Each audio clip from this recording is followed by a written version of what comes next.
Hello, what's up mga trops? Welcome back dito sa R&D Safety TV. Well, this video is not new, okay? Ito ay reproduction nung reaction video natin kay Sir A-Rod. This time, meron lang tayong green screen or green background. Although yung noises naririnig ko pa rin kasi nandito pa rin ako sa shop, no? So hindi pa yan kasama sa upgrades. Kulang pa po tayo ng lighting. Actually, itong nakikita nyong color migration right here ay epekto or effect ng kakulangan sa lighting. Well, ang gusto ko lang ipakita is nagkaroon na tayo ng green screen background. Titingnan lang natin kung maganda yung naging epekto ng upgrade natin. And then, ang ginawa ko dito is i-mute natin yung ating mic input while nagsasalita si Sir A-Rod para mas malinaw nating marinig yung kanyang mga sinasabi, unlike before na naka-on yung ating mic. So, i-on lang natin yung mic natin once na tayo ay magre-react. Okay? So, sinetup ko na lahat dito sa ating OBS. So, nag-umpisa pa lang tayo. So, hindi pa ganun kaganda yung ating setup. But still, we have some upgrade na ginawa. So, sana magustuhan ninyo yung naging upgrade natin. Umpisa na natin in 3. Ano nga ba ang duties and responsibilities ng isang safety officer dito sa Pinas? Yan yung sinasabi ko na nakamute yung ating mic while si Sir A-Rod ay nagsasalita. Okay? So, ito yung magandang upgrade na sinasabi ko sa inyo. Kahit paano, wala nang unnecessary noises kapag siya ay nagsasalita. Balik natin. Kapag pindot ko nito, magmi-mute ako, tapos go naman si Sir A-Rod. Yan ang ating pag-uusapan sa video na ito. But before that, isang magandang araw mga ka-FOC. This is Safety A-Rod, your OSH advocate for this day.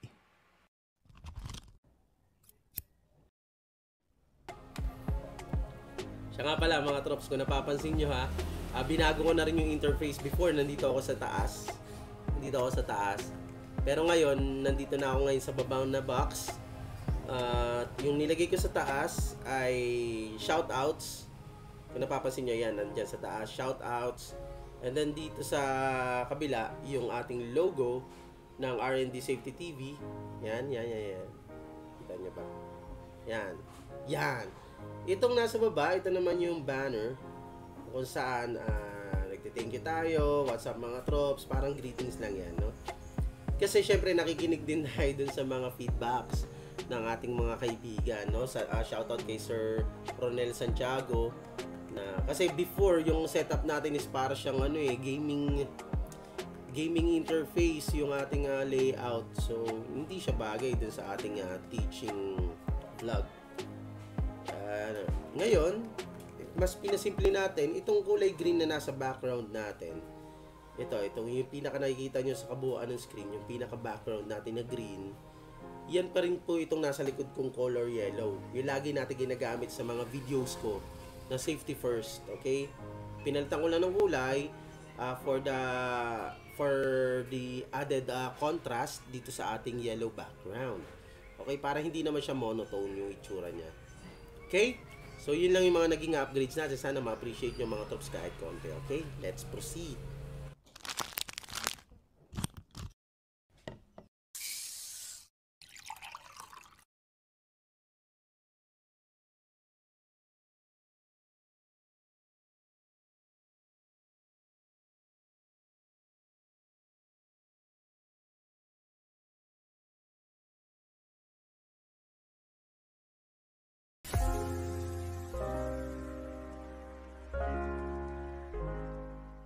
Muli po, para po masagot ang katanungan na yan, tayo po ay magbabase sa Department Order 198 Series of 2018. At nakapaloob nga po sa Section 14 nito, ang sabi po dito, safety officers shall be employed or designated in the following duties and responsibility.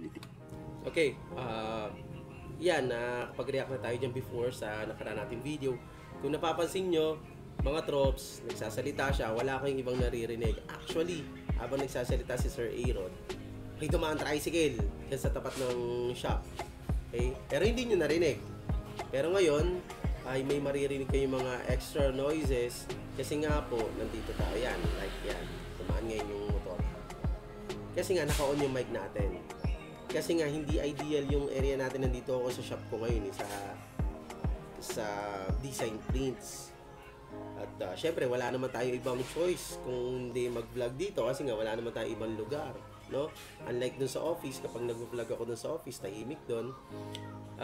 Pagtiyagaan na lang natin sa ngayon, no? Magkakaroon din tayo ng ng sarili nating room. Kasi nga, pinagsasabay-sabay na natin yung business at saka yung vlogging, no?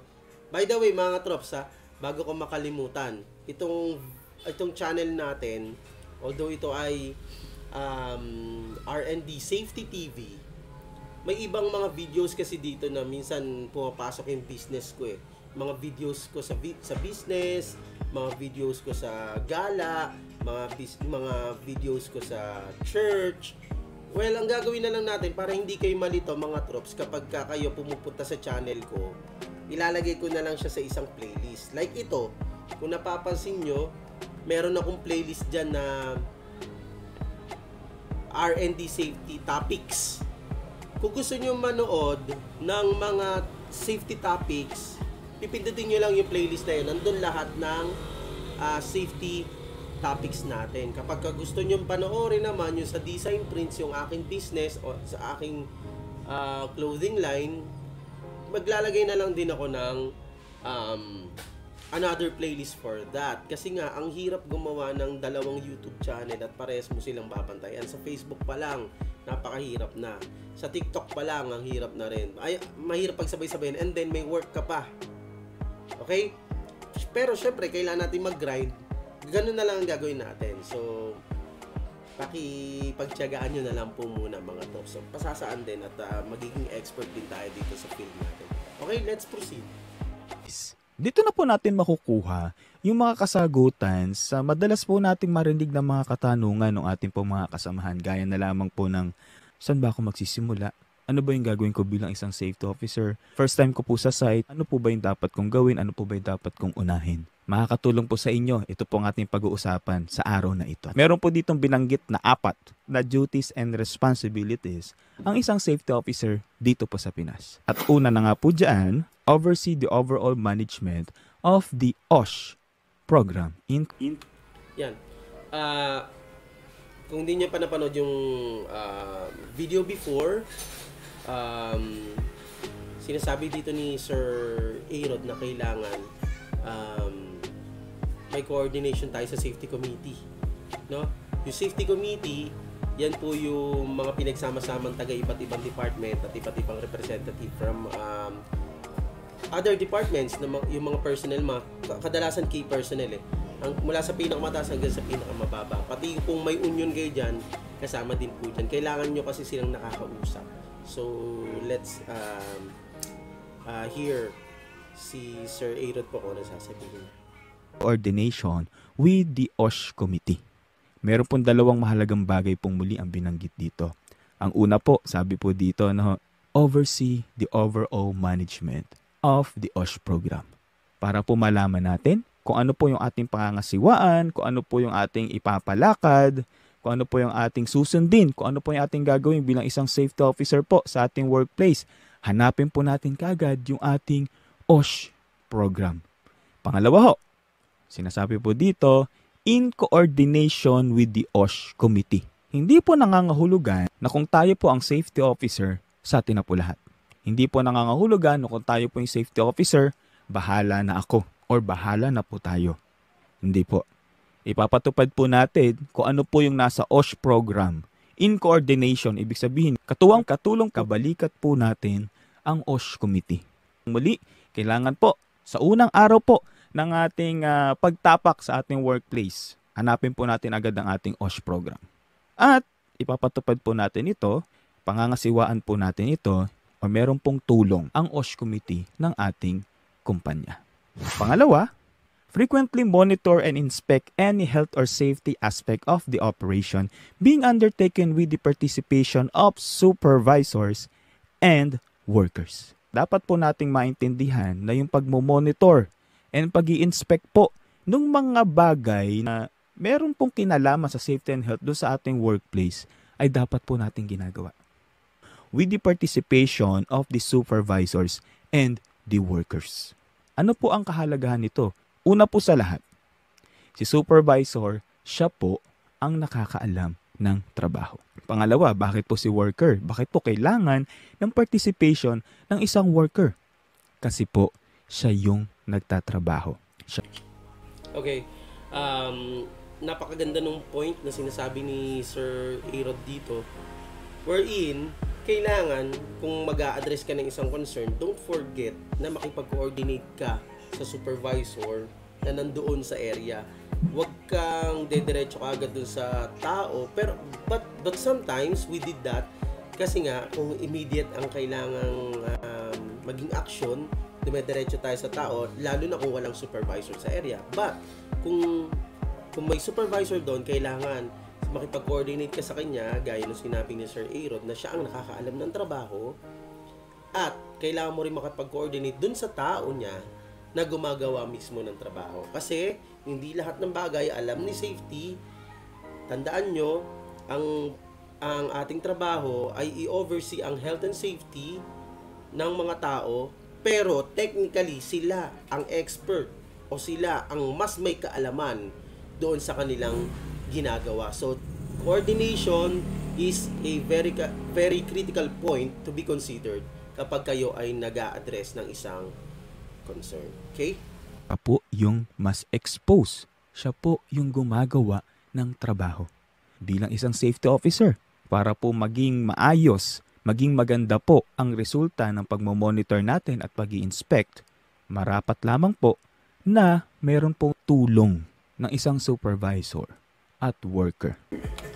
Okay, sabi ni Sir Arod, it is important na humingi tayo ng tulong dun sa mga supervisors o sa mga workers kapag meron tayong concern na sinasabi sa kanila. Kasi nga, gaya ng sinabi ko kanina, sila yung mas nakakaalam doon sa trabaho. But, meron din advice na ibinigay sa atin ng ating group expert. Although si Sir Arod is isa rin sa ating group expert dun sa ating tropang safety. Yung isa nating group expert na si Sir Jake Lachica, meron din siyang advice sa atin na hindi porket sila ang nakakaalam ng trabaho is kailangan hindi na natin alam. Hanggat maaari, alamin natin the process, the method statement, the technicalities of the job, of the task itself. Kasi nga, mas maganda kung alam din natin yung kanilang ginagawa. Likewise, ganun din naman sila. Kailangan alam din nila yung safety. Hindi lang tayo nakakaalam ng safety. So, ganun din dapat tayo. Dapat, meron tayong enough knowledge or overview dun sa kanilang ginagawa so that we can address them the right concern sa bawat pagkakataon na kinakailangan. Okay? Let's go back. Doon sa ating monitoring and inspection. Pangatlo po, assist the government inspectors in the conduct of safety and health inspection at any time whenever work is being performed or during the conduct of an accident investigation by providing necessary information and OSH reports as required by the OSH standards. Bilang isang safety officer daw po, yung pangatlo nating dapat na gawin ay assist ang government inspectors. From the moment na sila po ay tatapak ng ating premises, ng ating workplace, tayo po yung kasama po nila. Tayo po dapat bilang safety officer ang una pong haharap sa kanila. Bakit po? Mayroon po kasing mahahanapin mga dokumento, mga reports, na kung saan tanging departamento po natin ang makapagbibigay dahil yun po yung ating ginagawa. Na kung saan mas makakatulong upang mapabilis po yung resulta ng kanilang inspection na ginagawa sa ating workplace. Pang-apat po, sinasabi po dito, issue work stoppage order o yung WSO po natin when necessary based on the requirements and procedures provided by the OSH standards. Bilang isang safety officer, pwede din daw po pala tayo mag-issue ng work stoppage order. Paano daw po tayo magbibigay ng work stoppage order? Kung ma-assess po natin or ma-identify po natin ng isang trabaho ay hindi po sumunod sa requirements at sa procedure po na binigay o ayon po sa ating OSH standards. Sir, paano ko po malalaman bilang isang safety officer o hindi po sumunod sa procedure or kulang po sa requirements ang isang trabaho. Una po sa lahat, dapat po iyan ay mayroong permit to work or work permit. May video tayo about work permit or permit to work. Ilalagay ko na lang sa description box yung link para mapanood niya rin. Okay?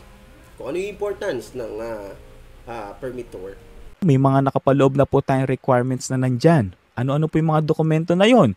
Meron po ba yung HIRAC? Meron po ba yung risk assessment? Meron po ba yung JHA or job hazard analysis? Kung mayroon po, sa bawat dokumento po yun, meron pa rin pong nakalagay na mga requirements. Ano-ano po yung mga additional controls na kailangan po natin? Nasunod po ba yung hierarchies of control natin? Elimination? Hierarchies of control, may video din tayo niyan. Nilalagay ko rin sa description box below. Kung napapansin nyo, medyo naririnig nyo na yung ulan. Umuulan na po kasi dito. Ang kagandahan niyan, hindi nyo yan naririnig once si Sir A-Rod ay nagsasalita na. Kasi nga, maganda na yung ating setup dito sa ating OBS. Okay? Pinaganda na natin. Meron na tayong mute kapag nagsasalita siya, minumute na natin. Kita nyo, kararaan lang ng tricycle. Bad trip, di ba? Okay, tuloy tayo. Substitution, engineering, administrative, and PPE. Nandun po ba yon? Nakita po ba natin? Kung hindi, hindi po sila sumunod sa requirements. Kung sumunod, tignan po natin. Ano po ba yung procedure na inilagay po natin doon? Nasusunod po ba nila ng step by step?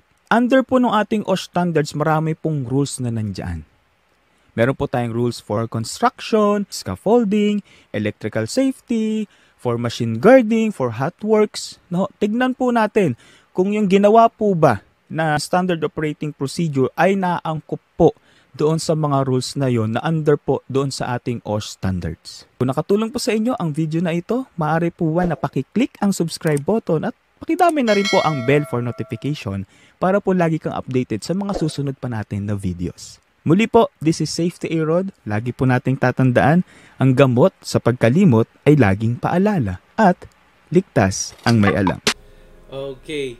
So yan thank you very much ulit kay Safety A-Rod, isang OSH practitioner na isa rin sa ating mga group experts sa ating team, sa ating tropang safety na safety community na ating kagagawa lang recently. So shoutout dun sa mga kasama natin sa tropang safety. Wait lang, iba yung kay screen, tignan nyo ito yung pangtapos ko na screen kasama to sa updates na ginawa ko. Sana tumalab. Ayan, yan yung background natin. Yan ang background natin technically, no? Yan yung safety person yung nasa likuran. Okay, mga trops, si Sir A-Rod ay isang, sabi ko na, no, OSH practitioner na tumutulong sa atin sa ating career growth. Yung mga advice na binibigay niya is malaking tulong talaga sa atin. Likewise, dun sa mga kasama pa natin, sila Sir Jake Lachica at yung iba pa natin katrops natin ng mga safety officers. Kasi nga, sharing is caring. Sabi nga, kapag nag-share ka ng kaalaman mo, makakatulong ka sa kapwa mo. At the same time, alam nyo ba na ang pag-share ng kaalaman ay nakakatulong din sa'yo para ma-retain yung knowledge mo about a certain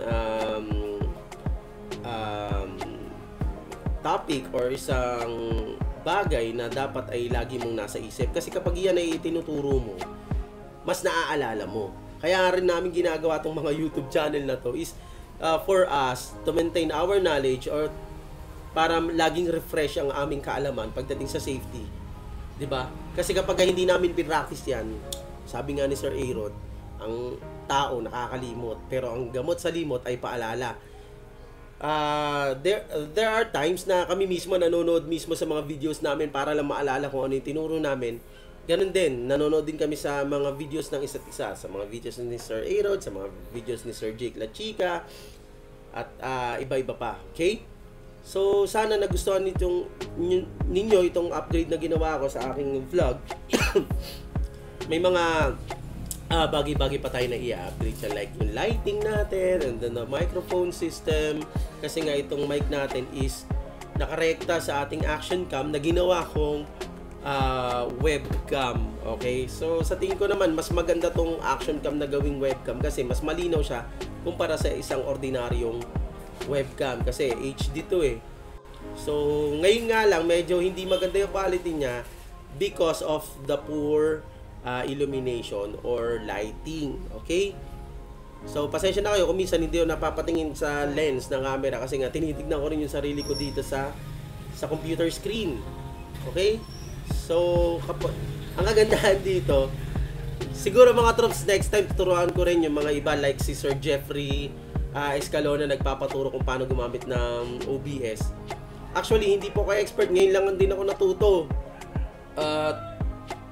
Papakita ko sa kanya kung paano ko to sinet up, kung paano ko to ginawa. Kasi tignan nyo, kahit tignan ko yung sarili ko, halimbawa, nakatingin ako sa sarili ko ngayon sa computer screen.